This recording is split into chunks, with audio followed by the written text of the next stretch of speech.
Muy buenas amigos, después de haber terminado con la primera temporada de la serie La Reina del Enjambre, y de haberles compartido la canción oficial que también es de creación propia, en esta ocasión les vengo a traer un video especial con 5 historias de apocalipsis zombies que espero lo disfruten. Pronto les traeré una nueva historia creada por mí, y ya comenzaré con la sexta temporada de 3 historias de terror con diferentes autores. En mi otro canal subiré el último video de 1 hora de miedo, para ya en la semana siguiente empezar a resubir los capítulos de la serie donde tengo pensado continuarla ahí mismo.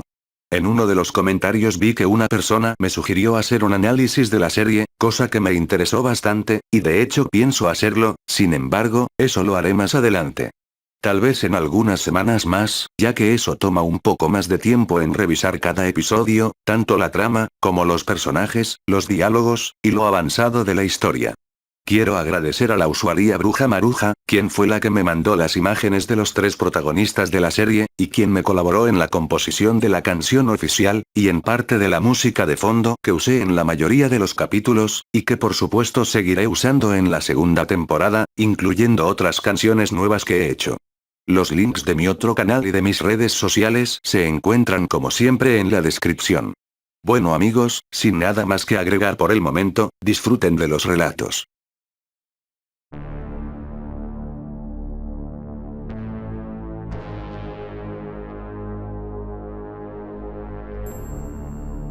Atrapado en la casa del Señor. Escrito por Missy 666. Estoy atrapado dentro del confesionario. Sudores fríos recorren mi cuerpo y apenas puedo respirar. Noto el horrible hedor putrefacto que proviene del otro lado de la puerta y casi no puedo reprimir las arcadas. Empiezo a marearme, el calor es asfixiante. Le oigo fuera, sus pasos arrastrados resuenan por la pequeña casa de Dios, impasibles, insoportables. Choca con los bancos. Gruñidos. El terror se apodera de mí, las manos me tiemblan y respiro cada vez más rápido. De repente se hace el total silencio. Afino el oído, no oigo nada. Mala señal. Sé que sabe que estoy cerca, me huele, me presiente. He de tomar una decisión rápido, o me encontrará y será el fin. He de matar a mi propio hijo. Se acerca cada vez más. Le tengo solo a 5 metros de mi posición y se para, mirando hacia mi escondite. Sujeto firmemente el gran crucifijo de metal que cogí como medio de defensa en mi huida desesperada hacia el confesionario. Miro de reojo por los pequeños huecos de la rejilla y vislumbro la tenue luz rojiza de la puerta privada que conduce a las habitaciones de los curas interinos al fondo. Es una puerta de acero reforzado, muy resistente, que además tiene doble cerrojo. Es mi única vía de escape. Debo entrar allí. Las débiles paredes de madera que me rodean no son resistencia para la abominación que desea mi carne y que sigue mirando fijamente hacia el pequeño confesionario, como en estado de shock. Ahora que lo tengo cerca, le examino más detenidamente y casi se me para el corazón. Tiene toda la cara desgarrada, chorreante de sangre. Le veo la mandíbula. Bajo más la mirada y algo le sale del estómago. Dios mío, son sus intestinos colgando. Me tapo rápidamente la boca, noto el vómito saliendo lentamente entre mis dedos y apenas puedo tenerme en pie. Esa cosa me oye, gime lastimosamente y viene hacia mí. De repente se oye un grito espeluznante que proviene del otro lado de la puerta de acero. El cerrojo se abre y aparece corriendo la hermana Claudia. Intento advertirla pero las palabras no salen de mi boca y choca directamente contra la abominación. Esta la atrapa mordiéndola el cuello y tirándola al suelo, indefensa. El grito de la hermana es desgarrador. Por la puerta de acero aparecen varias personas más, arrastrando los pies y con un aspecto similar al de mi hijo.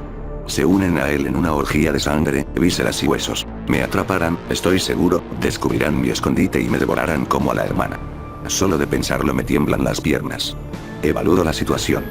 No puedo salir por la puerta principal, está cerrada y la llave ignoro dónde está. Quizás la tenga la hermana o esté en los despachos inferiores. Solo me queda una salida, he de adentrarme en el corazón de la iglesia, cerrar la puerta de acero, y rezar para que no haya más demonios dentro, pues sería mi fin. Caminan lento y melancólicos, pero cuando ven algo que les interesa, son más rápidos de lo que parecen. Respiro profundamente, tranquilizándome, rezo una plegaria y agarro con firmeza el crucifijo. Salgo corriendo hacia la puerta, sin mirar atrás. Oigo ruidos, gritos, gemidos, la muerte viene hacia mí. Los tengo a pocos metros, las piernas me pesan y tengo la sensación que voy extremadamente lento. Unos pocos pasos más y estaré a salvo. Por la puerta aparece de repente una silueta. Es el padre Andrés. Le grito pero no me responde. Le falta medio brazo. Es uno de ellos. Bloquea la puerta, y alza el brazo rugiendo hacia mí.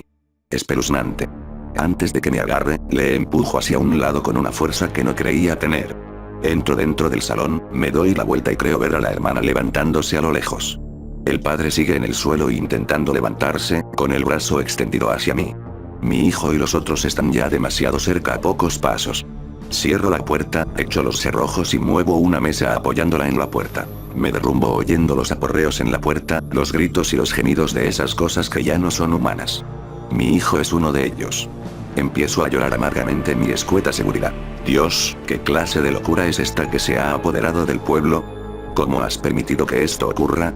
¿Acaso te has cansado de la existencia del hombre, de su avaricia y su maldad, y has decidido levantar a los muertos contra los vivos? Soy el padre Carlos y estoy atrapado en la casa del Señor.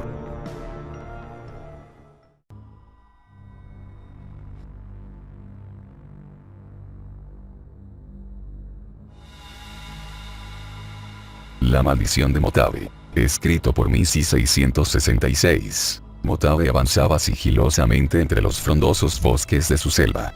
Sus ágiles movimientos y su piel oscura como la misma sombra le hacían parecer a ojos ajenos una pantera al acecho. Las alimañas que iba encontrando a su paso desaparecían rápidamente, miedosas.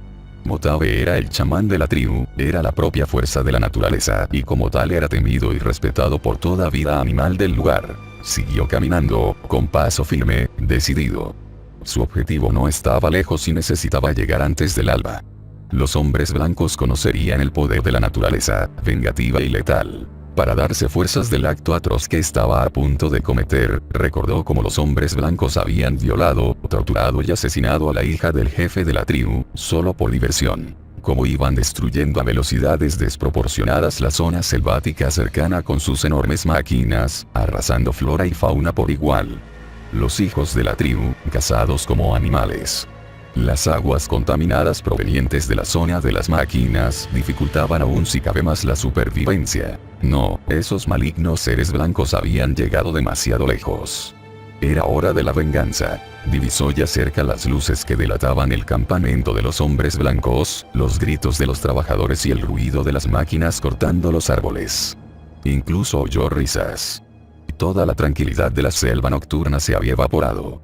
Le hirvió la sangre, y se acercó sigiloso hacia la tienda más cercana, escondido entre los matorrales.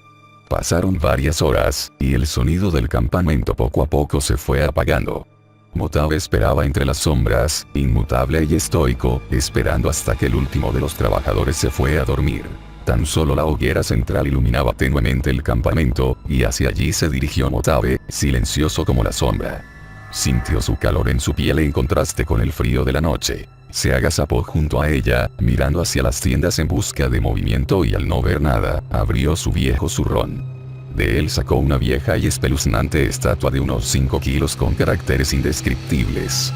El fuerte Motave sintió un extraño sentimiento de pavor al observarla, como cada vez que la miraba. Por muchas veces que la observara, siempre le producía la misma sensación de respeto y miedo. Según las leyendas de la tribu, la estatua representaba a la diosa de la naturaleza, la parte vengativa y terrorífica de ella. Con ella se podía invocar a los destructivos hijos de la naturaleza, el fuego, el viento, el agua, la tierra y la muerte. A esta última entonó el horrible cántico que empezó a recitar, en voz baja pero clara y firme. Sintió la magia a su alrededor, entrando y saliendo de su cuerpo constantemente. Cualquier otro acólito habría desfallecido con el conjuro, pero Motave tenía una voluntad de hierro y una resistencia asombrosa. Era muy poderoso y creía firmemente en lo que estaba haciendo. Aunque sabía que le aguardaba un sitio en el infierno por este acto, lo creyó justo y necesario. No quería ver cómo su pueblo iba hacia la extinción por culpa de los hombres blancos. Cuando, exhausto, terminó el ritual, con las pocas fuerzas que le quedaban hizo un agujero en el centro del campamento con una pala que encontró cerca y allí, enterró la horrible estatua. El conjuro ya estaba en marcha. Los hombres blancos sabían en ese momento lo que era el terror. Solo faltaba completar la última parte del ritual. Caminó hasta la tienda más cercana, la más pequeña del campamento y se introdujo en ella. Había un hombre blanco de unos 45 años durmiendo tranquilamente. Se acercó hacia él con extremo cuidado. puso la almohada encima de su cara y apretó con fuerza. El hombre se despertó exhausto, e intentó luchar con todas sus fuerzas para poder respirar. Motabe era muy fuerte y atenazaba al hombre implacablemente. Cuando por fin la resistencia del hombre estaba llegando a su fin, sacó un puñal con punta de hueso y lo clavó en el pecho del hombre. Finalmente, su vida se evaporó. Motabe estaba tremendamente fatigado, y tuvo que sentarse en la cama para recuperar fuerzas, sin quitar las manos aún de la almohada. No quería ver el rostro del hombre al que acababa de asesinar a sangre fría. Le puso la sábana encima, tapándole todo el cuerpo. El ritual estaba finalizado y tenía pocos minutos para desaparecer del campamento antes de que la hecatombe del maleficio estallara. Oyó ruidos de pasos fuera de la tienda, y volvió a sacar el puñal de forma instintiva. Se agazapó detrás de la cama dispuesto a saltar, cuando los pasos se alejaron de la tienda. Vio claro que era el momento de escapar, cuando observó que el cuerpo muerto, y lleno de sangre envuelto en la sábana, se empezaba a mover lentamente, resucitado. Motabe salió corriendo de la tienda en dirección a la oscuridad de la jungla. Oyó disparos a sus espaldas y sintió una fuerte punzada en el hombro mientras corría con las pocas fuerzas que le quedaban. Por suerte la bala solo le había rozado la carne. Se perdió en la oscuridad de la jungla. En el campamento empezaron los gritos de terror y los disparos.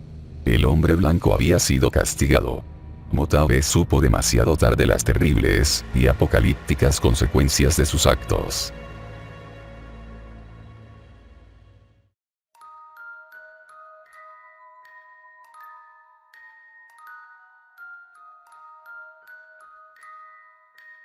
Golpe Z en el techo. Escrito por Goreva. Un golpe en el techo me despierta con brusquedad. Localizo mi despertador y presiono el botón de la parte superior. Son las 3 de la madrugada. Me levanto, resignada.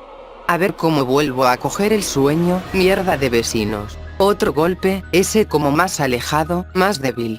No pienso pasar otra mala noche, así que cojo las llaves y me voy al ascensor pensando que me van a tomar en serio o llamo a la policía. Salgo del ascensor, se apaga la luz de las escaleras, que lleva temporizador, y resuena el grito más desgarrador que he oído jamás. Es una mezcla de dolor y desesperación, una última y atormentada llamada al aire.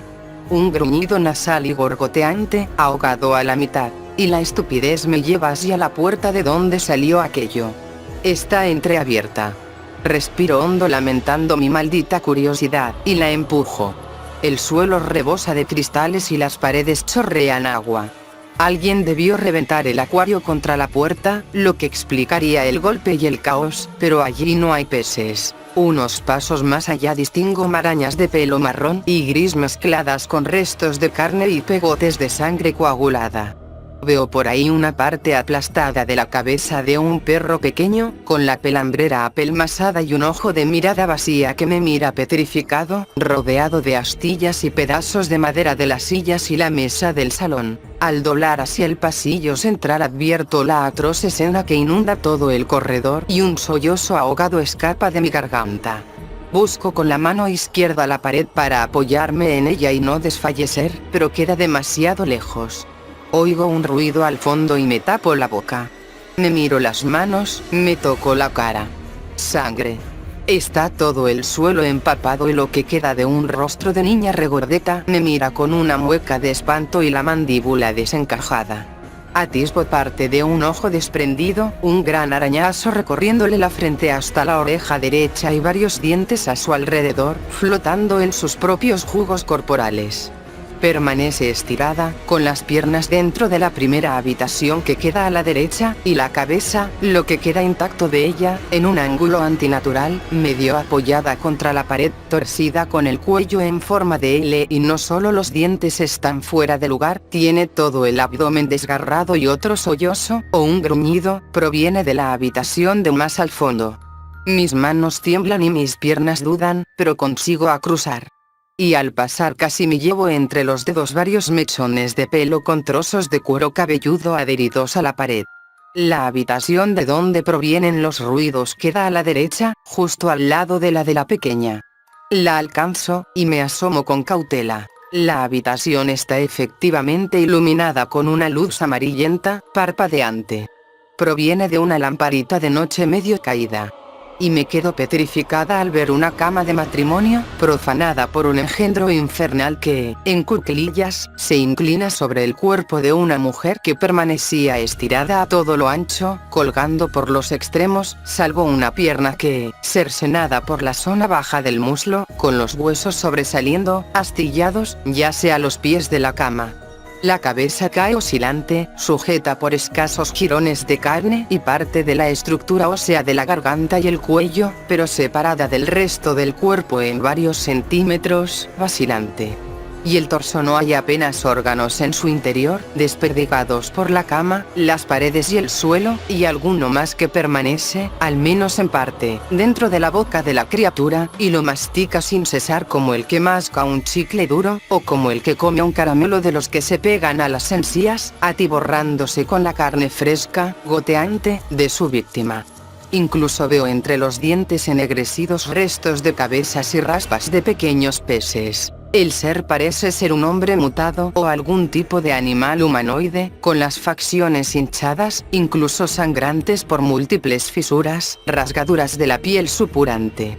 Le faltan matas de pelo de la cabeza, aquí y allá, y se adivina el interior por debajo de las calvas. Venas azuladas palpitan por toda la piel, blanquecina y de un brillo pringoso, como grasiento. No es exactamente sudor ni pus, pero parece más espeso que el primero pero más líquido que el segundo, y le confiere un resplandor espectral, enfermizo. Da asco, repulsión. Hasta que me topo con sus ojos.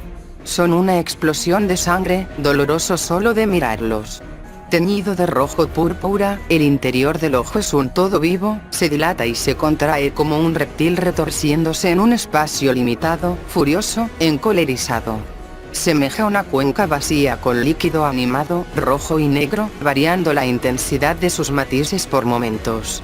Algo ocultos tras una expresión de cólera incontenida, me miran con crueldad, con una fiereza y una pasión endiabladas.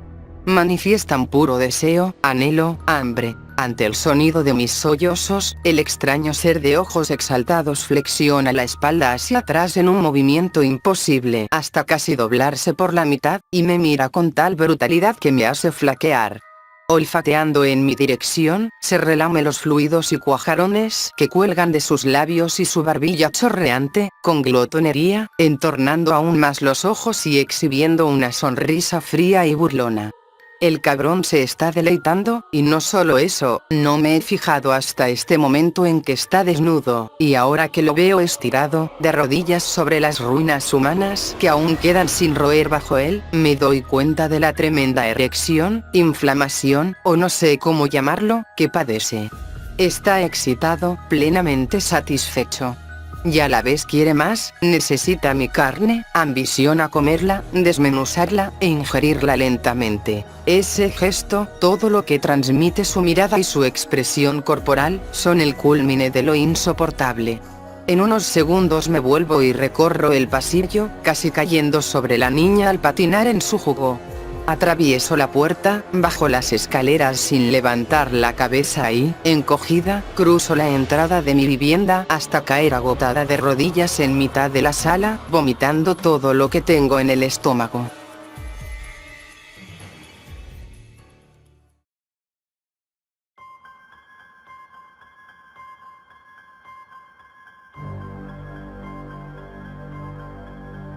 La primera muerte. Escrito por Dan Wajars. Estábamos hambrientos.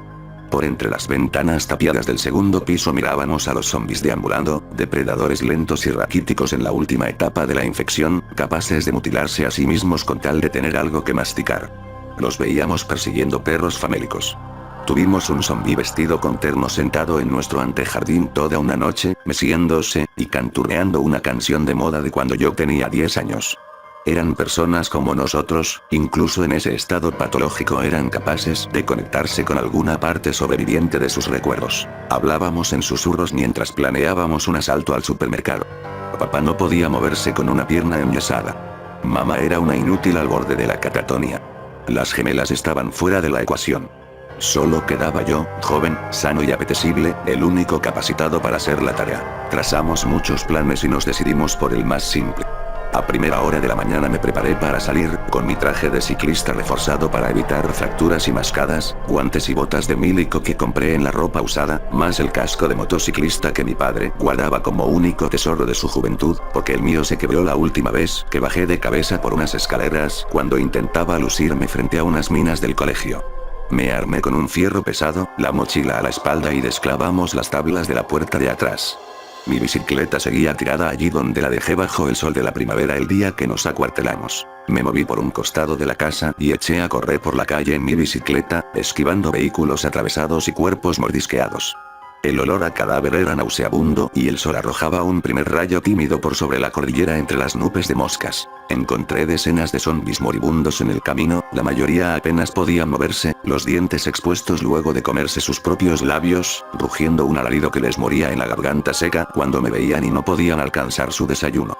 La enfermedad estaba matando sus cerebros lentamente y en el corto plazo se quedarían quietos, comatosos, y dejarían de respirar. Pero también había zombis nuevos, incautos que durante la última semana salieron a buscar comida o que se dejaron engañar por un infectado que pedía auxilio. Esos recién zombificados todavía podían razonar, pero lentamente se dejaban llevar por el hambre. Algunos simplemente dejaban de luchar contra el deseo, sabiéndose muertos. Y esos eran los peores, rápidos, fuertes, despiadados. Aguardaban como animales de caza y salían de algún escondite para atraparme, corriendo detrás de mi bicicleta y rugiendo su frustración. Yo me perdía detrás de alguna curva, mirándolos sobre mi hombro mientras sus ojos desorbitados me rogaban por un trozo de carne fresca. En 10 minutos llegué a un supermercado grande que no alcanzó a ser totalmente saqueado, tal vez por la presencia de un zombi en su interior durante los primeros días de pánico. Las puertas estaban abiertas y había mercaderías esparcidas por todas partes. En algún rincón del local en penumbras sonaba una radio a pilas, a toda potencia, sintonizada en una de las tantas radioemisoras que se conectaban en cadena para mantenernos informados. Todas emitían la misma grabación desde hace 8 días. Los países en Europa y Asia estaban desolados, tal vez quedarán personas en localidades aisladas. El eco de esas noticias resonaba en mi cabeza como una pesadilla. En la casa dejamos de escucharla hace días. Recorrí en bicicleta los pasillos desordenados, sabía dónde tenía que ir, pero la mayoría de los pasadizos estaban obstruidos con estanterías o mercadería apilada o algún zombi caminando por la zona, incluso vi una anciana que empujaba un carro lleno de detergentes. Demasiado lentos para reaccionar ante mi presencia. Quizá el casco les impidiera reconocerme como comida. Llegué a la zona de las conservas que era un desastre, tal vez no lograra pasar en bicicleta entre las montañas de latas desperdigadas y un zombi que intentaba salir de debajo de ellas sin mucho entusiasmo. Armado con el fierro me lancé, y recogí tantas latas de atún como pude, mirando sobre mi hombro en todas direcciones cada 5 latidos de mi corazón deslocado. No me importó la marca ni el precio, aunque mamá esbozó que prefería las de Robinson Crusoe. Incluí algunas conservas de piña y frutillas para las gemelas, palmitos y varias latas con ravioles listos para mi cumpleaños, que sería la semana siguiente. No cabía nada más en la mochila, y aunque hubiese podido meter más, mi cuerpo no habría aguantado el peso. No había ningún zombi persiguiéndome, así que respiré tranquilo por un rato, y recorrí con calma el resto del supermercado. No sé qué buscaba y hubiese querido llevarme todo para no tener que salir nunca más a buscar comida. Encontré un cartón de cigarrillos, mamá estaría muy contenta. Recogí 2 muñecas nuevas para las gemelas y me alisté para partir, cuando lo oí, debajo del eco de la radio, y su mensaje en loop, más bajo que los balbuceos de algunos zombis terminales, noté el llanto de un bebé. Fue un pequeño berreo, habría pasado inadvertido si no fuera por mi experiencia cuidando a las repetidas. La radio a todo volumen podía ser un distractor, los zombis llegarían hasta ella y se irían al no encontrar comida parlante.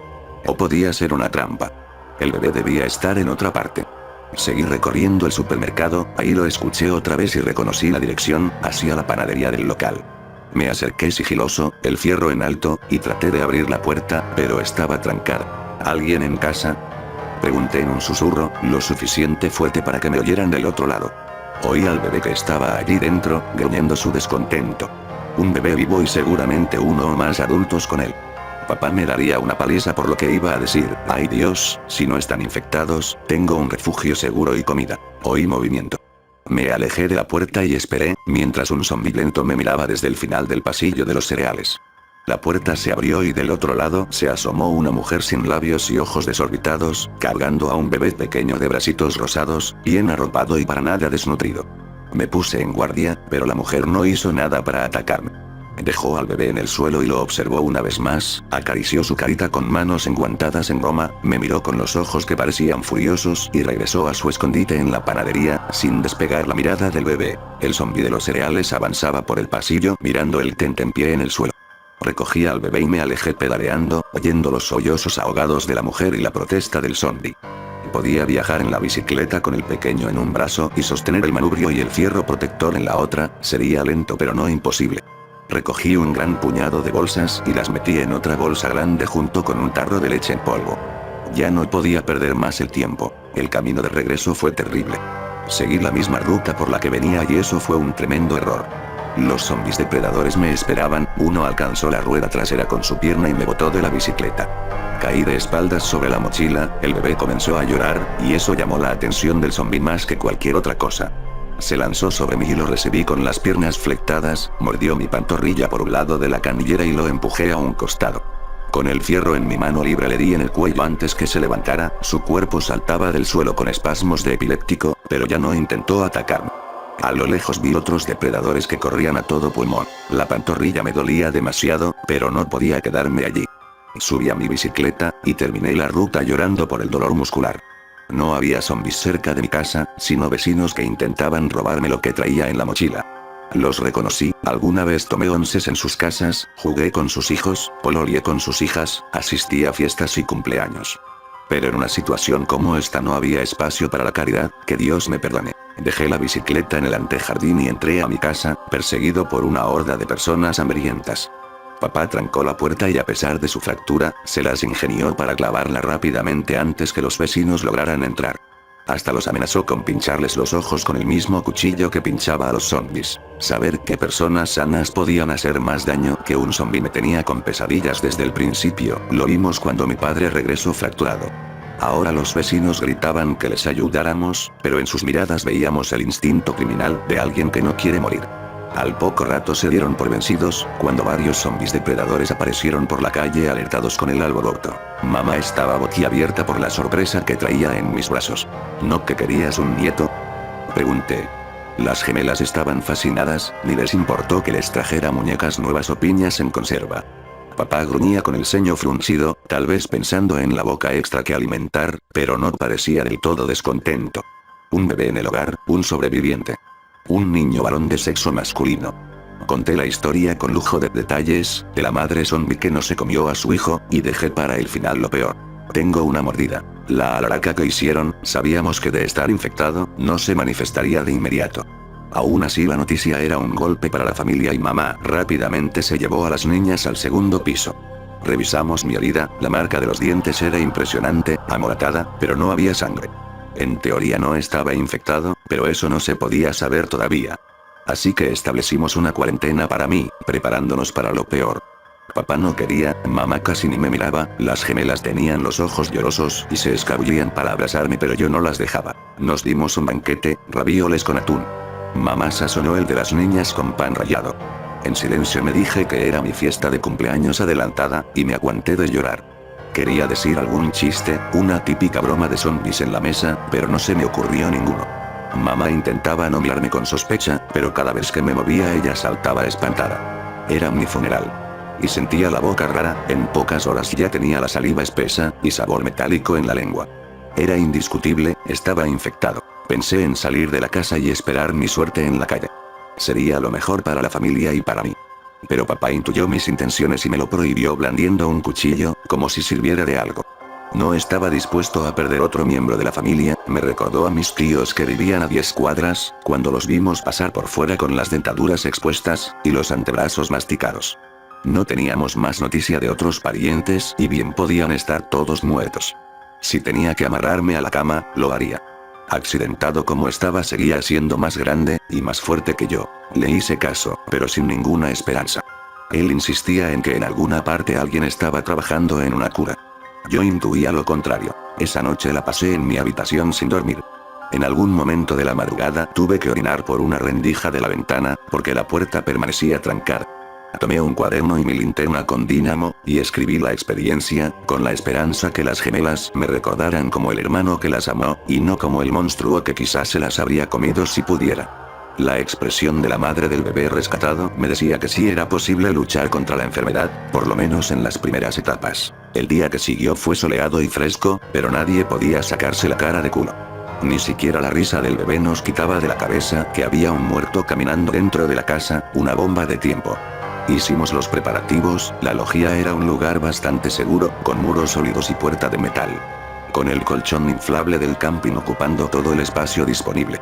Papá podía pasarme agua y comida por una ventana pequeña que daba a la cocina.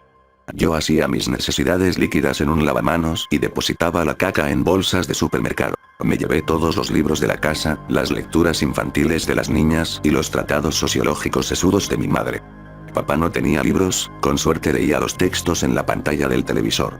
Según yo estas serían unas típicas vacaciones de adinerado que dice que va a mochilear a Europa, pero en realidad se interna en una clínica para adictos e intoxicados. Y los libros serían mi conexión con el mundo real. Cuando ya no pudiera razonar con las páginas, sería momento de usar el cuchillo que escondí debajo de la secadora de ropa. Intenté relajarme. Las gemelas se sentaban a jugar junto a la puerta y me hacían preguntas, yo no les contestaba, o les gruñía que me dejaran tranquilo, no quería que sufrieran, pero ellas me ignoraban y seguían hablando cosas de niñas, mezclando realidad con ficción en las aventuras de sus nuevas muñecas, Barbie zombibuena, y Barbie angelical sin aureola. El primer día fue aburrido. Por más que intenté leer, no lograba atender a lo que leía. Durante un periodo muy corto imaginé que en realidad tenía una gripe mal cuidada, pero luego imaginaba que estaba a punto de convertirme en antropófago y que faltaba poco para que me comiera mis propios labios. No tenía hambre, solo sequedad extrema y picazón en las palmas de las manos. Mi piel palideció, y para la hora de la cena, tenía las uñas moradas y los ojos hundidos. Esa noche tuve pesadillas. La comida se revolvía en mi estómago, vomité cada bocado, un vómito espeso y sanguinolento. Dormía a saltos, despertaba ansioso, tenía unas ganas tremendas de salir, de gritar, pero me contuve dando de cabezazos contra el suelo. A la mañana siguiente comenzó la ansiedad extrema. Mis pupilas se dilataron al máximo, los colores se veían irreales, como teñidos por un arco iris constante. Papá venía a hablarme, a contar sus historias de milico con fusil y corvo, o a relatar otra vez el día que nací. Quería que se callara pero no podía hacerle eso, no a él. Así que lo dejé que recapitulara toda su vida, hasta que llegó la hora de los zombies. La primera noticia del inicio de la epidemia fue una nota en un periódico sensacionalista. Los zombies atacan, decía el pequeño titular acerca de una anciana que se alimentaba de murciélagos en la selva amazónica y que mordió a un turista que luego tuvo un extraño caso de rabia. Una semana después el mundo entero estaba en cuarentena, en un estado de conmoción que solo crecía. Nadie podía salir de sus hogares, si tenía hambre o sed y no quedaban alimentos ni agua potable, tenía que salir a saquear un supermercado o la casa del vecino. Oíamos disparos en todo momento. Los zombies merodeaban en cada rincón de la ciudad, millones de ellos deambulando por las zonas pobladas, los patios y las habitaciones de las casas abandonadas, buscando algún hueso que roer. Tragaban todo lo que podían sin saciar jamás su hambre, la mayoría morían intoxicados, o con un hueso atravesado en la garganta.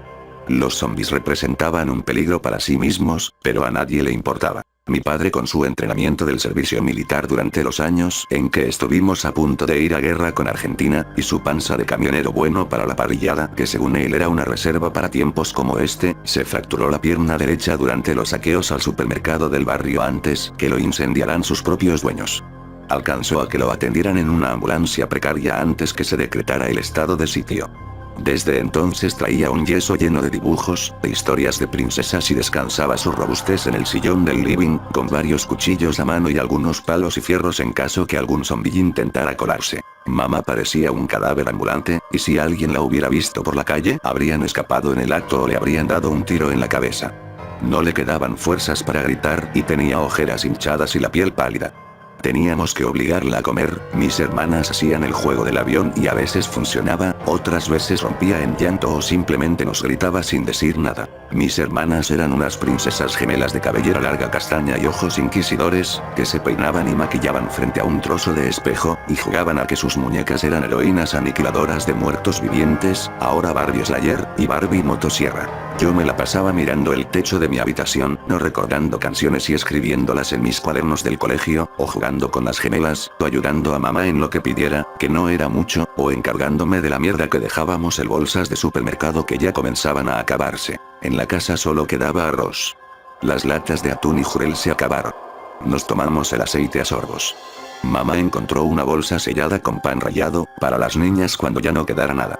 Y el arroz se terminó a la tercera semana de acuartelamiento. Las gemelas ya no preguntaban qué había para comer, porque conocían la respuesta. Sin luz ni agua potable, estábamos perdidos. Así se nos ocurrió que alguien tenía que salir a asaltar un supermercado. Encontré una guagua y me mordió un zombie. Y aquí estoy, encerrado, escuchando historias añejas de combates que no fueron tan fascinantes como las relatan. Al caer la noche me sentía espeso. No sé cómo describirlo, era similar a la sensación que queda después de haber pasado todo el día en la piscina, pero sin frío. Lentamente perdí la sensación de tacto en las manos, y luego en casi todo el cuerpo, era como estar anestesiado, algo se siente pero no está claro qué. No podía cerrar los ojos por más de 5 segundos. Ni hablar de dormir. Mi cabeza corría a 1000 kilómetros por hora, no podía concentrarme en nada, pero sí podía pensar varios temas al mismo tiempo, las ecuaciones en los libros de matemáticas se resolvían solas, los recuerdos de mi vida entera tenían calidad de DVD. Creo que eso fue lo único positivo, la sensación cierta de ser más inteligente, aunque durara apenas un día. No servía de nada ser inteligente si en poco tiempo sería un troll. Ya no escuchaba a papá ni a las chicas. Me dediqué a gemir. Creo que me sentía mal, pero no sentía nada, no lo recuerdo. Todo se volvió difuso. Ya no recibía la comida que me ofrecían por la ventana, no tenía ningún interés, no sentía olores ni sabores.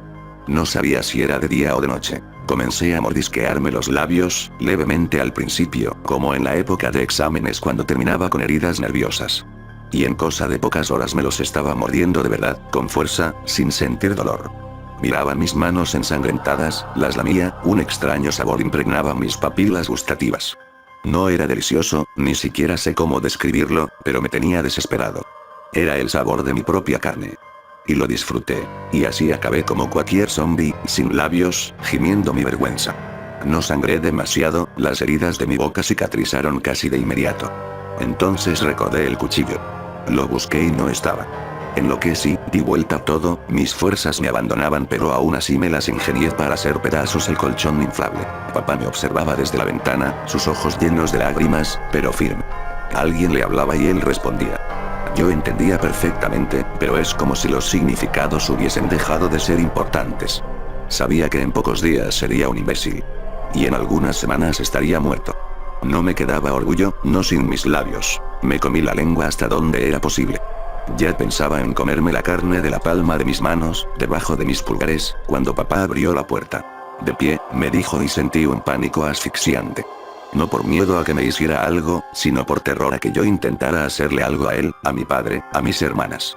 Las gemelas estaban detrás de él y fue como si me ofrecieran agua en el desierto. Me vi masticando sus rostros pequeños. Viví la experiencia incluso sin hacerlo, una y otra vez, y deseé morir de inmediato, que me mataran, o tendría que matarlos yo. ¿En qué estarían pensando al entrar así a la celda de un zombi hambriento? Extiende tu mano, dijo papá con su voz marcial. Cuando niño le temía. Ya de grande me importaba una raja, pero sabía que si le desobedecía recibiría una palmada de su mano pesada como un ladrillo. Algo de eso me hizo obedecer, porque mucha razón no me quedaba a esa altura, no con las gemelas allí. Las miré una vez más y sonreían. Extendí mi mano y recibí mi obsequio de cumpleaños. Arañas. Arañas vivas, pero les habían cortado las patas.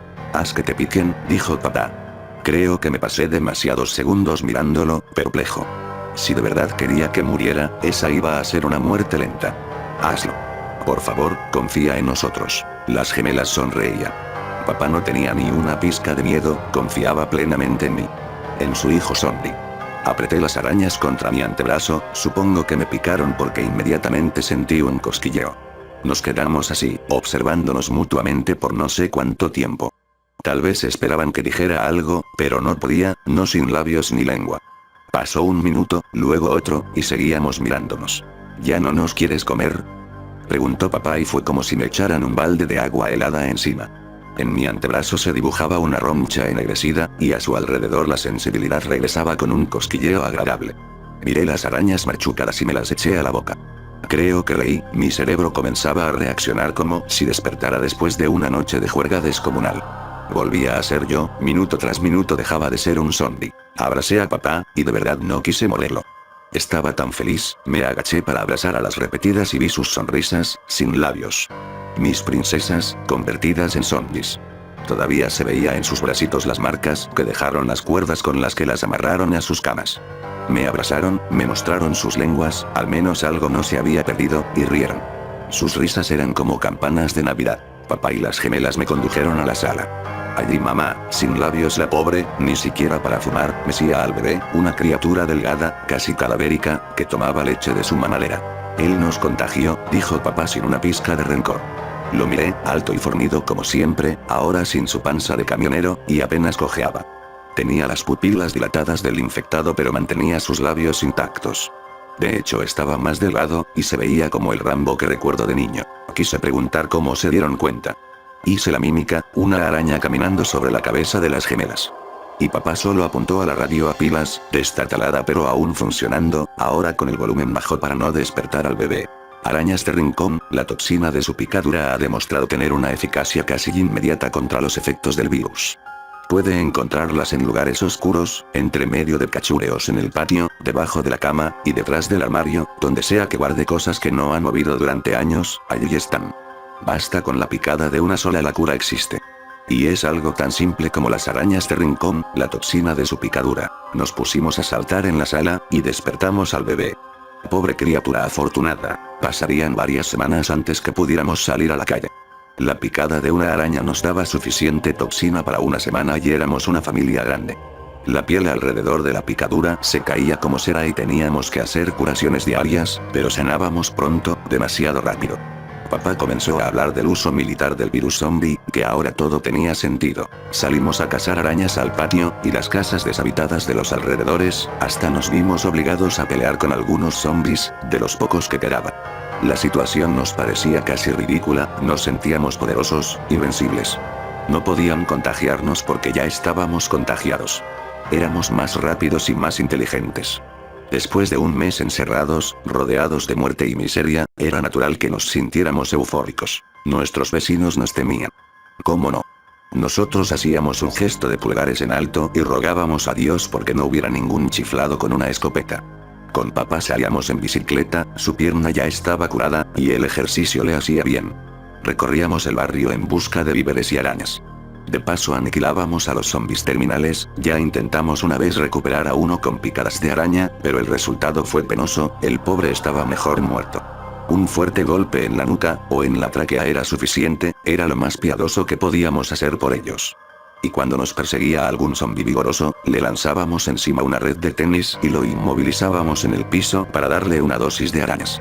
Apenas veíamos una mejora lo dejábamos con su estupefacción e instrucciones para que buscara sus propios bichos. Ese fue el comienzo de los mejores años de mi vida.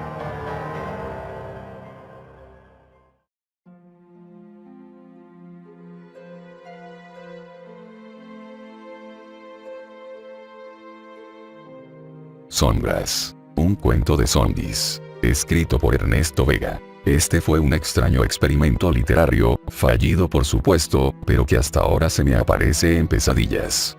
20 de junio del 2320. Un espeso día nublado cubría el campus, mientras John Mora observaba cómo las pequeñas gotas de lluvia se desintegraban en los cristales de su ventana. La fina llovizna entristecía los prados, arboledas y jardines de la Universidad de Cambridge, dando un toque aún más melancólico y triste a esos pensamientos que le amagaban. Su mirada estaba vacía y enfocada al infinito, siguiendo las volutas de humo perfumadas a vainilla que se emanaban de su pipa para llenar la habitación. Estaba estático frente a la ventana de ese cuarto estilo gótico, característico de la arquitectura medieval del edificio de neurología y modelos mentales de Cambridge, lugar que había sido su hogar durante tantos años, quizás demasiados. Escenario en el que desarrolló su carrera y donde, quizás, había gastado su vida en vano, persiguiendo aquello tan anhelado, el éxito y la gloria, ser el primero en descubrir algo nuevo en estos tiempos sin héroes. Dejar huella de sí quedando en la memoria de la humanidad.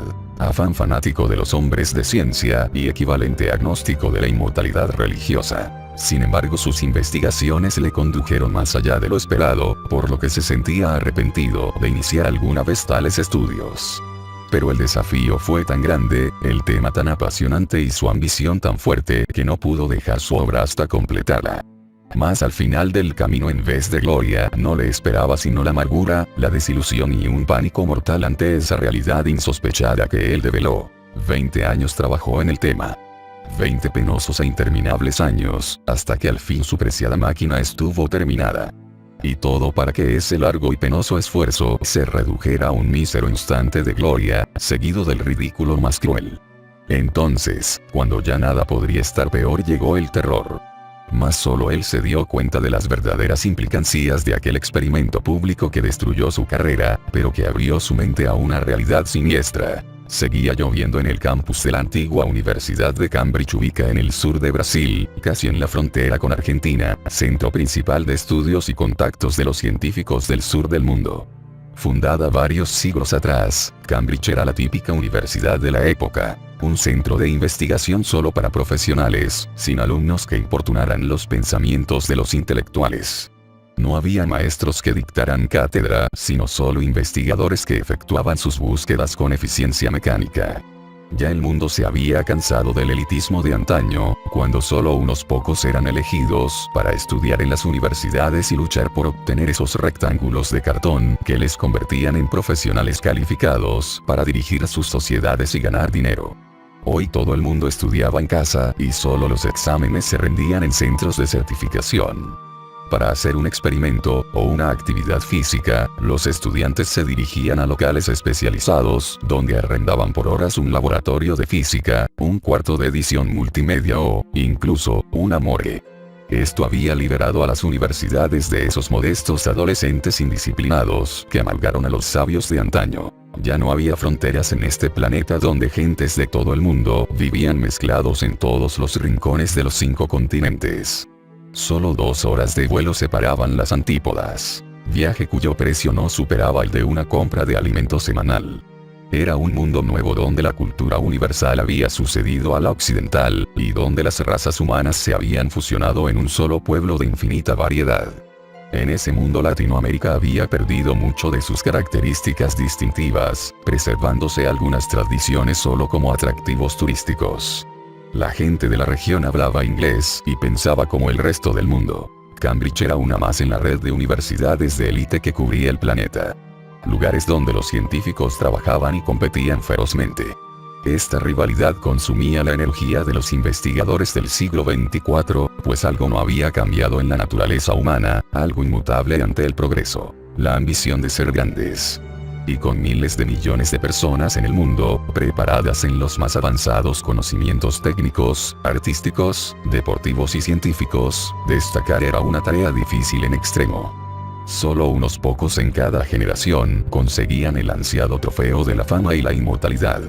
Y John estuvo a punto de ser uno de ellos, pero el mérito se le escapó de entre sus dedos. Seguía fumando su hermosa pipa de madera y metal, mientras los anillos de humo ascendían y las gotas de lluvia salpicaban los pequeños vidrios de la ventana gótica. Desde fuera las vidrieras de su oficina se veían minúsculas, enmarcadas por las enredaderas que, cual serpientes, se apoderaban de las blancas piedras de milenario estilo que le daban un aspecto esotérico y mágico a la antigua universidad. Algunos paraguas negros se avistaban en los senderos del campus. Eran los de investigadores que caminaban bajo la llovizna para enfriar sus cráneos entre las gotas de lluvia, aprovechando de descansar su vista mirando los frondosos árboles y los verdes prados del campus. A lo lejos, se avistaban algunos vehículos voladores ocupando espacios otrora poblados de aves. Espacios hoy suplantados por aquellos molestos huevos volantes que manchaban el cielo e impedían la visión de las alturas. En uno de esos vehículos viajaba Peter Tanaka, quien volaba entonces desde California al encuentro de su amigo Mora. Tanaka había dejado muchos compromisos pendientes, pero, a pesar de todo y sin dudarlo un instante, se tomó el día para juntarse con su entrañable amigo del sur. Ya le faltaba poco para llegar. El mensaje había sido breve pero intrigante y horroroso. Peter, necesito hablar personalmente contigo. He descubierto algo maligno y desastroso que puede cambiar la historia de la humanidad. No sé a quién recurrir, por lo que necesito ahora mismo tu ayuda y apoyo. Peter conocía en detalle de las investigaciones de John. Sabía que era un científico neurológico teórico que desarrollaba modelos de los procesos conscientes de la mente. Lo que John quería era comprender la naturaleza y sustancia de la conciencia. Enigma que intrigó al hombre por milenios, y cuya solución había escapado de las manos de los rapaces investigadores por demasiado tiempo. En la antigüedad se decía que el alma era una entidad separada del cuerpo, una substancia natural que abandonaba el cadáver en el momento de la muerte para dirigirse al infinito, al otro mundo, al nirvana, o a ultratumba. Era el alma una entidad eterna, inmortal. Algo que era a la vez la causa y el efecto de la conciencia, además de ser el recipiente de la misma. El alma era la esencia. En sí misma era el ser. Muchos siglos después Descartes afirmó que pensar era ser, vale decir, que el pensamiento era la causa de la conciencia. Y todos creyeron, e imitaron su línea de pensamiento.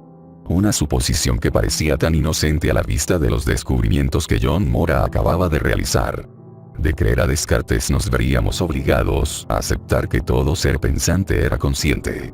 Ahora bien, la tecnología moderna había desarrollado los androides, los cuales eran máquinas maravillosas con inteligencia artificial incorporada, capaces de todas las manifestaciones propias de los seres humanos.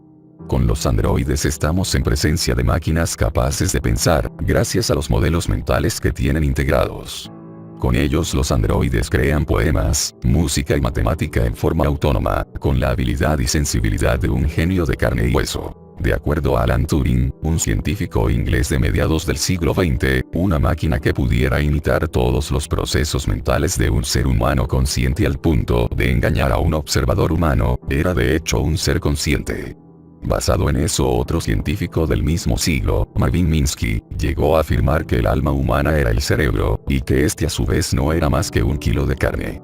Era la época del reduccionismo combativo que tanto dolor trajo al hombre con sus doctrinas eugenésicas y eutanásicas. Tales ideas nacieron hace muchos siglos, cuando todos vivían entusiasmados por el progreso de los mecanismos y la gente pensaba que la vida no era más que la acción de entidades físicas. Que la mente no era otra cosa que una computadora y que el hombre no era más que un robot. No es coincidencia que el siglo XX fuera frío e inhumano, un tiempo donde el hombre se vio asolado por los dogmas totalitarios nazi, comunista e imperialista, los cuales negaron a las personas sus derechos básicos, y llenaron el mundo de muertos en cruentas e inacabables guerras. El hombre era entonces un recurso más, donde la contabilidad de muerte de la guerra lo agrupaba junto a las pérdidas de armas y estructuras. No existían entonces las herramientas para investigar la verdad con profundidad.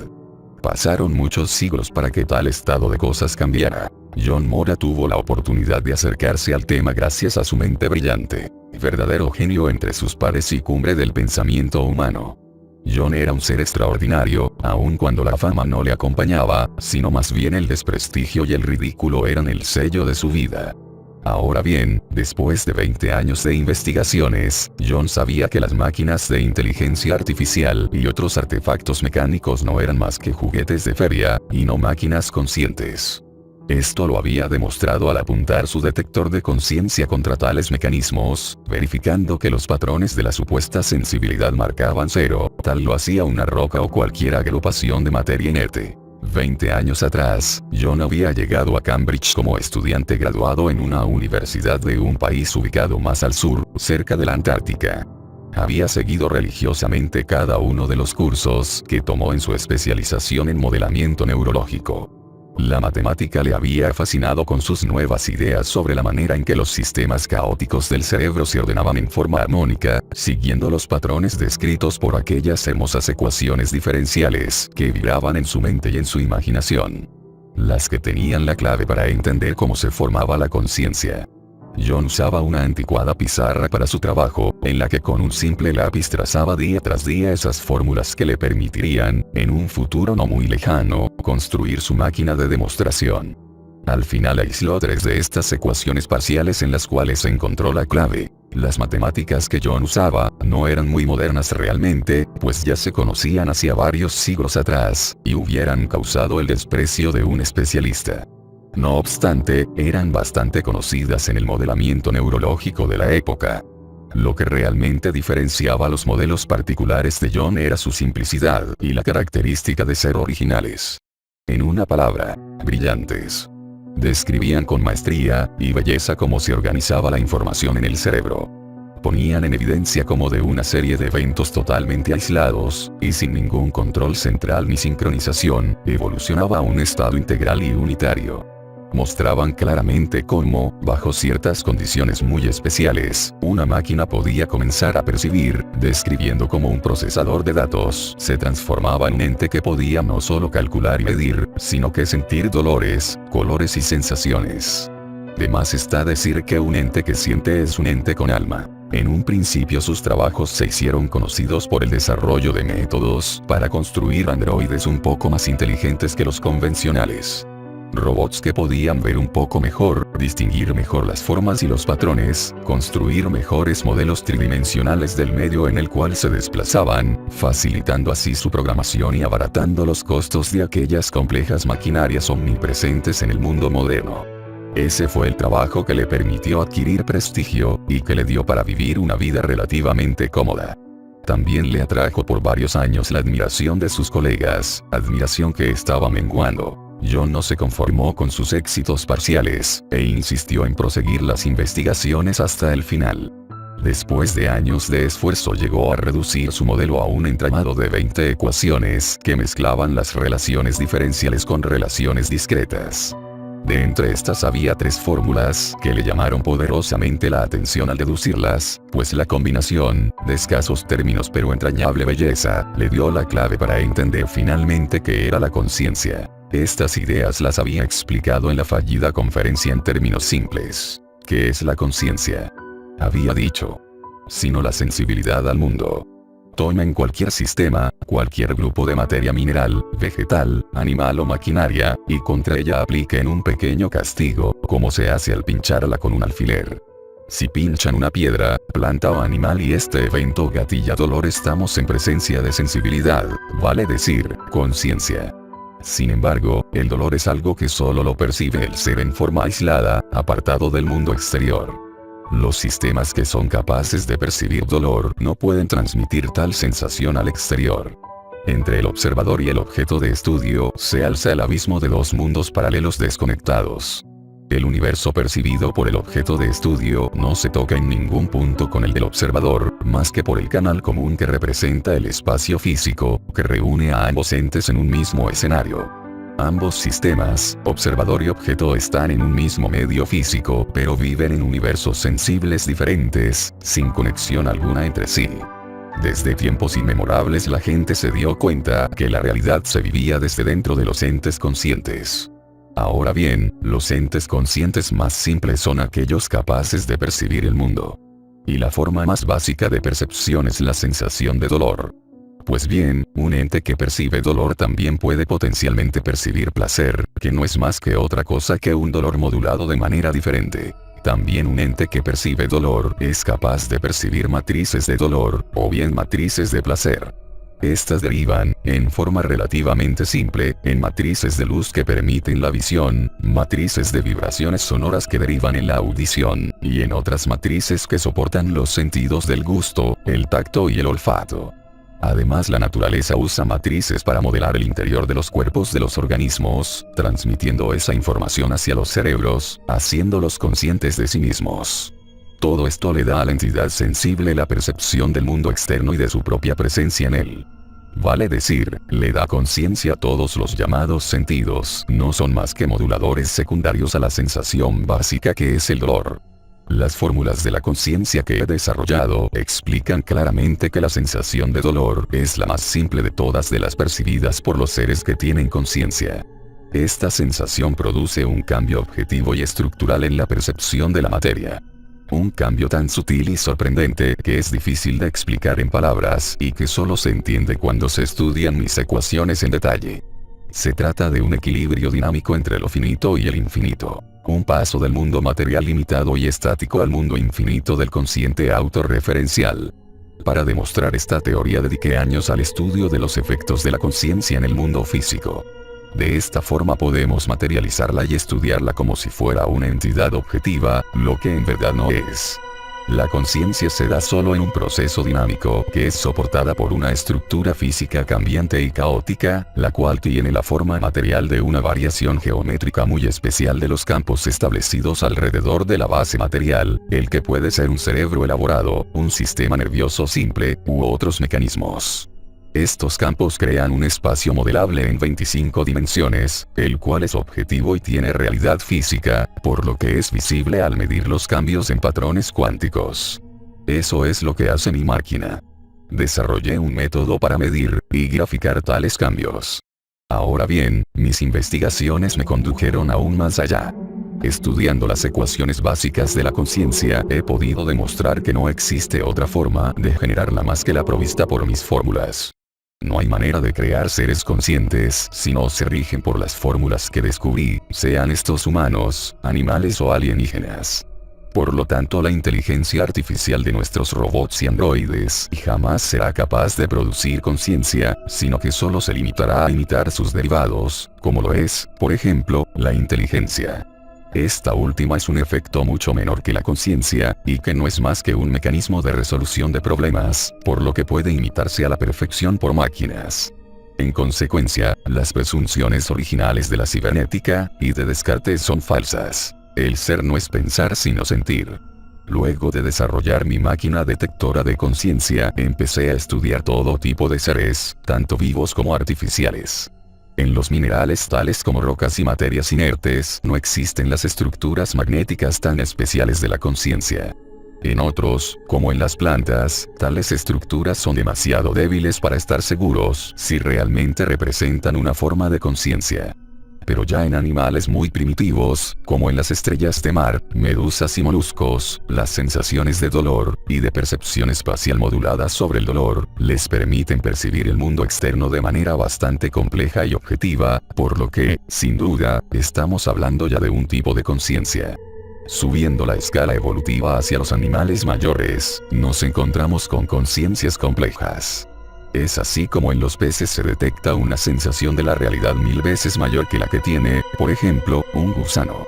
En general se ve un ascenso en los niveles de conciencia que sigue fielmente la escala evolutiva. Pero lo más importante es que, en principio, todos los animales tienen conciencia y que no existe una barrera insalvable entre los animales.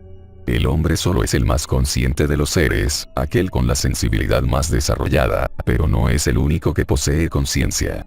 Esta fue la introducción de John en su famosa charla de presentación de su detector de conciencia. Fue su momento de gloria cuando demostró cómo su pequeño detector detectaba el grado de conciencia que tenían los minerales, plantas, peces, aves, mamíferos y todo tipo de aparatos artificiales. El público estaba asombrado al observar cuán claramente se percibía en las pantallas de la sala de conferencia los patrones de conciencia vibrantes y luminosos de los animales, los que contrastaban con la rigidez mortuoria de tanto los minerales como de la maquinaria. Solo faltaban minutos para el desastre, y para que John notara por vez primera esa oscuridad que destruiría su vida, para que sintiera por primera vez las sombras.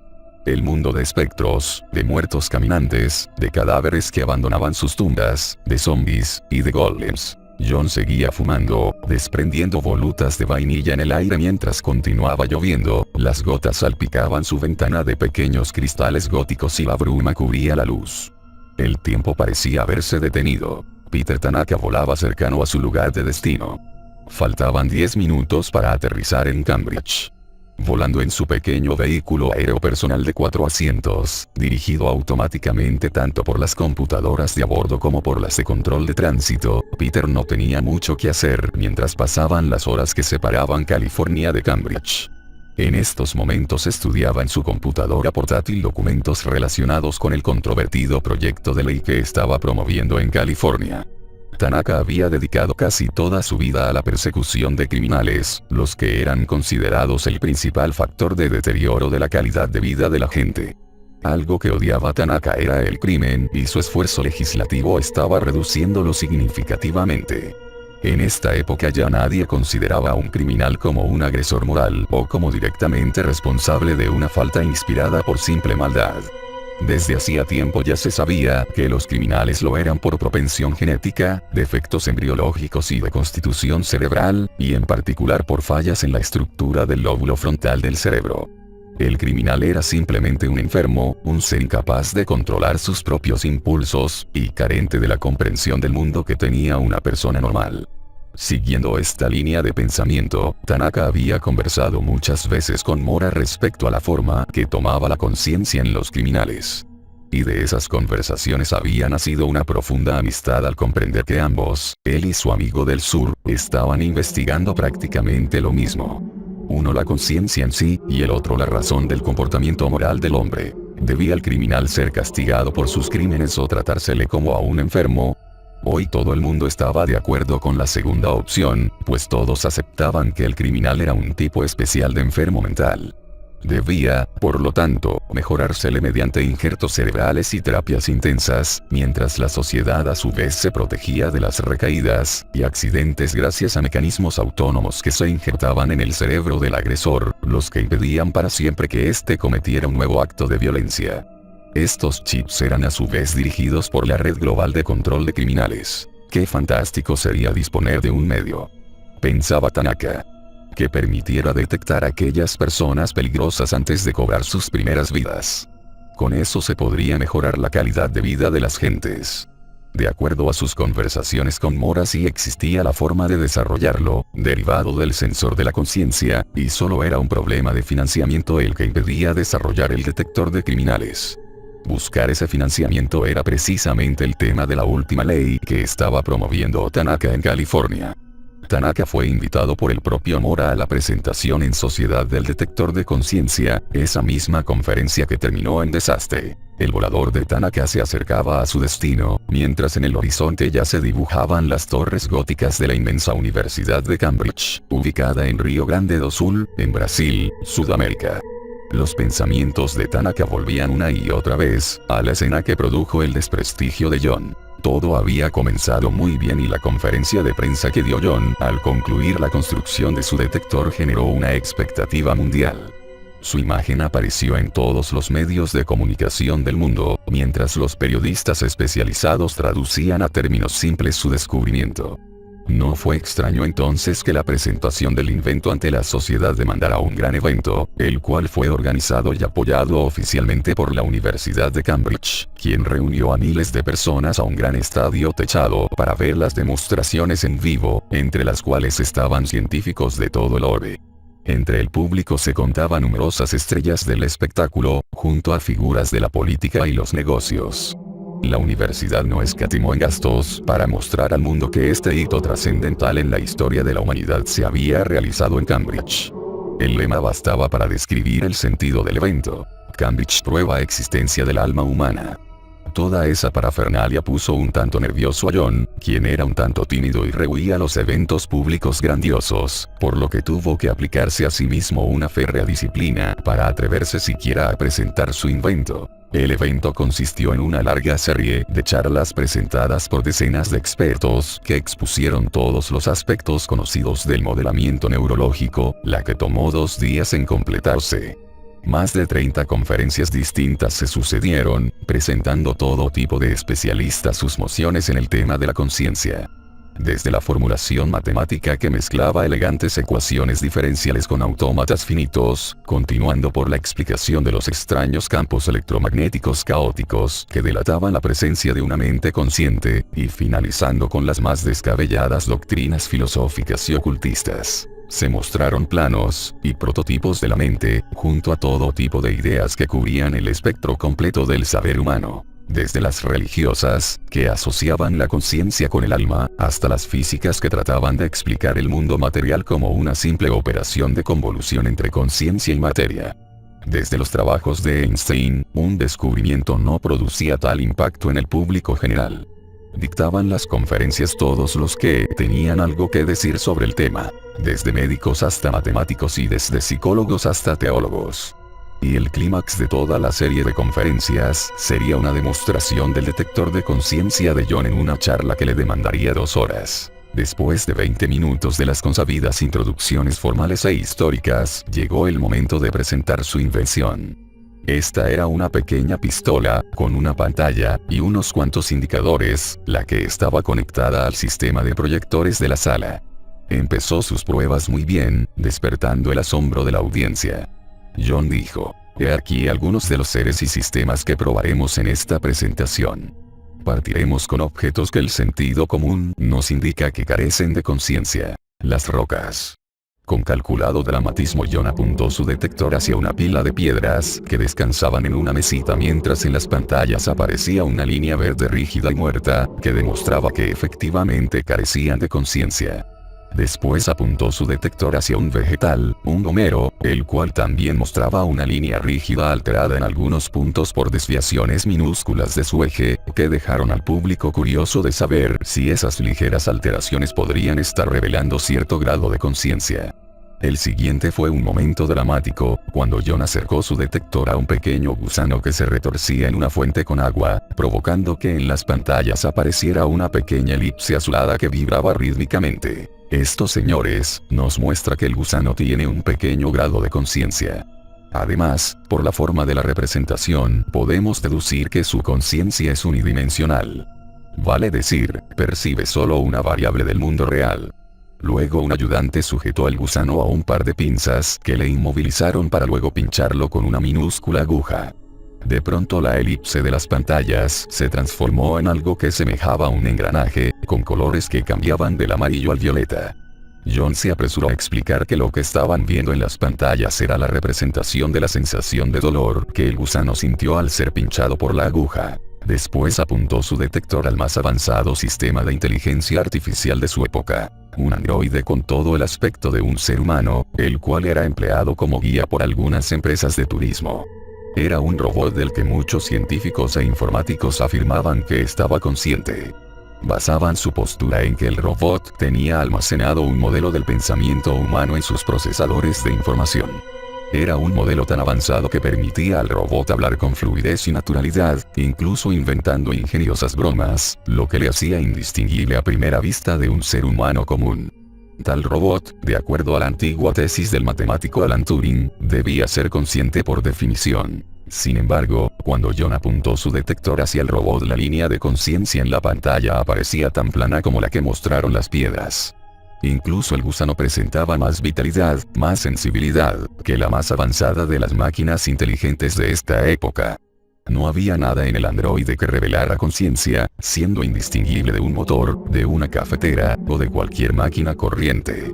La admiración se apoderó de la sala. La gente estaba impactada por lo que estaba presenciando, esperando las explicaciones que vendrían después. Tanaka observaba extasiado la presentación de John. Había sido ubicado en la primera fila como invitado de honor, gracias a las gestiones directas de su amigo. Luego siguió la parte más dramática de la presentación, cuando John subió de eslabón en eslabón, la escala evolutiva de los animales, pasando de los crustáceos y moluscos, que presentaban en pantalla patrones de conciencia muy simples, hasta los de especies superiores. Al analizar la conciencia de un pez, apareció en pantalla 5 figuras circulares, llenas de recovecos, unidas entre sí por un intrincado filigrana que los integraba. John explicó que los círculos correspondían a algunos de los sentidos del pez, el más complejo de los cuales era el visual. Lo que la muda audiencia observaba era nada menos que el modelo consciente y mental que el pez tenía del mundo. A medida que fue subiendo la escala evolutiva, los patrones se hacían cada vez más complejos. Un perro, por ejemplo, mostraba figuras tan intrincadas como las de una catedral. Eran figuras complejas que variaban en una compleja danza de mutaciones de formas y coloraciones. Formas jamás vistas antes por el ojo humano. Entonces comenzó la parte culminante de la exposición. El detector sería aplicado a seres humanos. Un silencio absoluto se apoderó de la sala mientras John invitaba a su amigo Peter Tanaka a subir al escenario. Luego de subir y de hacer las bromas de rigor, John apuntó el detector hacia su amigo y en pantalla se pudo ver por fin la representación física de la enorme complejidad de la conciencia humana, mucho mayor que la del resto de los animales. Era esta una figura intrincada, compleja, convoluta, siempre cambiante en formas y colores, pero integrada como una unidad sólida y precisa. Si John hubiera terminado la conferencia en ese preciso momento, su fama se hubiera cimentado sólidamente en la historia humana. Pero algo inesperado y siniestro ocurrió a continuación. Fue algo que John no pudo explicar en su momento y que le condujo al descrédito internacional. Luego de Tanaka, varios otros se apresuraron a subir al escenario para tomarse sus propios test de conciencia. Fueron 5 voluntarios quienes se presentaron para ser analizados. El primero y segundo de ellos presentaron figuras tan complejas como las de Tanaka, pero el tercero mostró una línea tan plana como la de una piedra o un robot. El siguiente voluntario también presentó la línea plana, mientras que el último volvió a presentar el complejo patrón humano. John enmudeció pues no se pudo explicar lo ocurrido. ¿Era acaso que 2 de esos humanos no tenía conciencia mientras el resto sí la poseían? ¿Eran acaso zombies, meras sombras que parecían humanos pero que en realidad estaban muertos en vida? El público enmudeció por instantes interminables temiendo lo peor, se hizo un silencio sepulcral que helaba la sangre, pero luego estalló en risas. Todos atribuyeron el problema a un defecto en el detector, e incluso a un problema en la teoría. De pronto todos pensaron que la presentación había sido una farsa y que el detector no servía para nada. Y empezaron a abandonar la sala, arruinando con esa fuga el trabajo de 20 años de John, quien arrastró en su caída incluso a la Universidad de Cambridge. Tanaka se despidió de su amigo no sin antes atribuir el problema a una falla del detector que aconsejó estudiar, dándole su apoyo sincero y leal ante tan dramática circunstancia. De esto había pasado varios meses. John volvió a la Universidad de Cambridge, donde recibió una severa reprimenda pero se le permitió seguir perfeccionando sus investigaciones. Sin embargo, su mente dejó de ser la misma. La crisis y la tensión constante le abrumó hasta hoy, cuando por fin había descubierto la razón de la falla. Tanaka no supo más del tema. Solo sabía que John volvería a estudiar el problema y estaba cierto que lo resolvería. Mas nunca esperó la respuesta que dio John cuando al fin rompió su silencio, invitándolo para que le visitara en Cambridge. Tanaka no pudo contener su curiosidad y partió rumbo al sur. Esos meses fueron de angustia para John Mora. Por supuesto que su familia entendió el problema, dejándolo trabajar solo día y noche en su laboratorio. John comía poco y a deshora, sin apenas dormir, trabajando hasta altas horas de la noche todos los días, sin ningún método ni ritmos establecidos, como si se le fuera la vida en ello. Pero John no se conformó con solo revisar los detectores, sino que siguió aplicándolos a todo ser humano que se le pusiera por delante. Primero lo aplicó a su familia, verificando en ellos los patrones normales de conciencia. Pero entonces John comenzó a realizar su experiencia más trágica. Fue a la calle con el detector, y lo apuntó al azar a todos los transeúntes que pasaban por los paseos de la pequeña ciudad de Cambridge, donde vivía. Allí hizo su macabro descubrimiento. 1 de cada 3 personas no marcaba conciencia en su detector. Desde el exterior las personas eran indistinguibles unas de otras, todas parecían ser iguales, sonriendo, hablando y llorando. La única diferencia entre ellos era que a 1/3 de las personas el detector no las consideraba seres conscientes. La falla era inexplicable, en especial cuando comparaba esas lecturas con las que mostraban los animales. John se dirigió al zoológico de la ciudad, donde constató que todos los animales, sin ninguna excepción, marcaban patrones de conciencia en la pequeña pantalla del detector, mostrando trazos alambicados, gráficos típicos de los seres que perciben el mundo exterior. Por contraste, era espeluznante que tantos humanos marcaran 0 en el detector. La lluvia había cesado cuando el pequeño vehículo volador de Tanaka descendió verticalmente, y se posó en el estacionamiento de la Universidad de Cambridge. Peter tomó su maletín, y se abrochó el abrigo para dirigirse caminando por los senderos empedrados de la antigua universidad hacia la Facultad de Neurología, a la oficina de John. Hola, John. Qué alegría de verte. ¿Cómo has estado? La última fue una pregunta inútil. ¿Cómo podría estar John si no envejecido 10 años en un par de meses? Con grandes ojeras y rojos ojos, cabellos sucios y desordenados, con la piel seca, amarilla y arrugada de un pergamino. Sobre su escritorio había un enorme tarro de café, mientras que la oficina soportaba una asfixiante nube de tabaco, el cual era extraído con mucha dificultad por los acondicionadores de aire de la sala. Siéntate, Peter. ¿Quieres un café? No, gracias, John, solo quiero escuchar. He venido a eso, a escucharte. Sé que has descubierto la razón de la falla. Ese es el tema. He revisado cada uno de los componentes, circuitos y programas del detector, y me he dado cuenta que funciona bien. La falla no está en el detector. Estamos en un mundo de sombras, Peter, estamos en un mundo de zombies. Son seres que parecen humanos, que hablan y actúan como humanos, que parecen percibir y simulan estar vivos, pero que no lo están. Aparentan tener alma pero en fondo están tan muertos como un programa de inteligencia artificial. Son nada más que apariencias, aspectos, espectros. Estamos rodeados de seres inertes, de muertos caminando. Se trata del zombie de la superstición haitiana. Se trata del golem hebreo que adquiere animación gracias a las palabras mágicas de la cábala. Se trata de hombres sin alma, como si la hubieran vendido al diablo mediante la sangre vertida en un contrato mortal. El hombre sin alma existe, e incluso sé cuántos son. Peter no podía creer lo que estaba escuchando. Evidentemente su amigo se había vuelto loco, pensó. En vez de reconocer algo tan obvio como la falla intermitente de su detector, atribuía esta a un hecho sobrenatural, afirmando que gran parte de la humanidad vivía sin conciencia. Son hombres que no lo son realmente. Son muertos caminando, balbuceó John, afiebrado. Sin ya creerle, pero por la amistad que le había unido a John cuando era cuerdo, Peter decidió seguirle la corriente y preguntarle, ¿tienen algo en común estos muertos vivientes, los zombies? Externamente nada. Los hay de todo tipo, desde criminales hasta santos, desde brutos a genios, desde creadores hasta copiadores, hombres, mujeres y niños. De todos los colores, no se pueden distinguir de la gente normal, ni siquiera ellos mismos lo saben. Tenía que hablar contigo, continuó exaltado John, porque tú no eres uno de ellos. Si bien recuerdas, tú fuiste el primero en ser analizado en la conferencia, lo que demostró que tienes conciencia. También lo probé con mis seres queridos, todos los cuales sí tienen conciencia. Quiero encargarte a ti que descubras qué está ocurriendo en el mundo, pues no sé qué se puede hacer para remediarlo. ¿Pero cómo se produjo?, preguntó Peter al borde de la credulidad. ¿Qué pasó? De acuerdo a mis investigaciones, allá por el siglo XXII, y con el fin de disminuir la delincuencia, se trató de regular las funciones del cerebro humano en una zona cercana al lóbulo frontal, con el propósito de reducir las reacciones violentas de los criminales. Para eso se cambió un gen llamado G2352, el cual está siendo eliminado lentamente del patrimonio genético humano.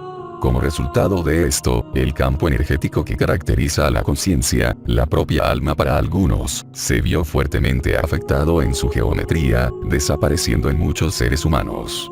Hoy 1 de cada 3 humanos no presenta patrones de conciencia, Peter. Estamos en un mundo de muertos. Hemos vendido nuestra alma al diablo de la ciencia, del progreso y de la ambición. Quisimos ser dioses, y ahora recibimos nuestro castigo. Quedamos sin alma. ¿Por qué dices eso, John?, preguntó Peter, pálido de terror. ¿Por qué dices que quedamos sin alma? Tú eres humano y normal, ¿o no? No, Peter, en la duda y con pavor apunté una vez el detector hacia mí, y verifiqué que tampoco yo tengo conciencia. Soy también solo un muerto caminando.